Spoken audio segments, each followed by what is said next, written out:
ಸ್ನೇಹಿತರೆ, ಈ ದಿನ ಒಂದು ಜಾತಕವನ್ನು ನೋಡೋಣ. ಈ ಜಾತಕದಲ್ಲಿ ಕರಿಯರಲ್ಲಿ ಕೆಲವು ಪ್ರಾಬ್ಲಮ್ಗಳನ್ನ ಇವರು ಫೇಸ್ ಮಾಡ್ತಾ ಇದ್ದಾರೆ. ಪ್ರಸ್ತುತ ನಡೀತಿರುವಂತಹ ಶನಿ ಅಂತರ್ದಶೆಯಲ್ಲಿ ಇದಕ್ಕೆ ನಾವು ನೀವು ನೋಡ್ಬೋದು. ಲಗ್ನದಿಂದ 8ನೇ ಭಾಗದಲ್ಲಿ ಅಂದರೆ ಇರುವಂಥದ್ದು ಶನಿಯ ಒಂದು ಪ್ಲೇಸ್ಮೆಂಟ್ನ ನೋಡಿ. ಹಾಗೆಯೇ ಇದು ಒಂದು ದಶಮಾಧಿಪತಿ ಶನಿ. ಸೊ ದಶಮಾಧಿಪತಿ ಅಷ್ಟಮದಲ್ಲಿರುವಂಥದ್ದು ಯಾವಾಗಲೂ ಕೂಡ ಕರಿಯರಲ್ಲಿ, ಅವರ ಕೆಲಸದಲ್ಲಿ ಪದೇ ಪದೇ ಕೆಲಸಗಳನ್ನ ಚೇಂಜ್ ಮಾಡುವಂಥದ್ದು, ಕರಿಯರಲ್ಲಿ ಅಬ್ಸ್ಟ್ರಾಕ್ಷನ್ಸ್ನ ಕೊಡುವಂಥದ್ದು, ಕರಿಯರಲ್ಲಿ ಒಂದು ಏಳಿಗೆ ಇಲ್ಲಿರುವಂಥದ್ದು ನಾವು ನೋಡ್ಬೋದು. ಈ ಜಾತಕದಲ್ಲಿರುವಂಥ ವ್ಯಕ್ತಿಗೂ ಕೂಡ ಆ ಸಮಸ್ಯೆಗಳನ್ನು ಅವರು ಫೇಸ್ ಮಾಡ್ತಾ ಇದ್ದಾರೆ.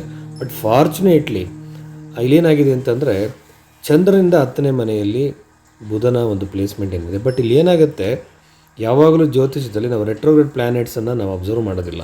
ರೆಟ್ರೋಗ್ರೇಡ್ ಪ್ಲ್ಯಾನೆಟ್ಸ್ ಯಾವಾಗಲೂ ಕೂಡ ರಾಹುವಿನ ಹಾಗೆ ವರ್ತಿಸುತ್ತೆ ಅಂತ KN ರಾವ್ ಅವರು ಹೇಳ್ತಾರೆ. ಹಾಗಾಗಿ ರೆಟ್ರೋಗ್ರೇಡು ಮರ್ಕ್ಯುರಿ 10ನೇ ಮನೇಲಿ ಇರುವುದು ಒಂದು ಸ್ವಲ್ಪ ಬೆನಿಫಿಟ್ ಅಂತ ಹೇಳ್ಬೋದು. ಬಟ್ ಆದರೂ ಕೂಡ ಸ್ಯಾಟ್ರನ್ನ ಒಂದು ಪ್ಲೇಸ್ಮೆಂಟು, ಮರ್ಕ್ಯುರಿಯ ಒಂದು ಪ್ಲೇಸ್ಮೆಂಟ್ ಆಗಿರ್ಬೋದು. ಮತ್ತು ನಾವು ಇಲ್ಲಿ ಪಾದಲಗ್ನದಿಂದ ಕೂಡ ನೋಡಬೇಕಾಗುತ್ತೆ.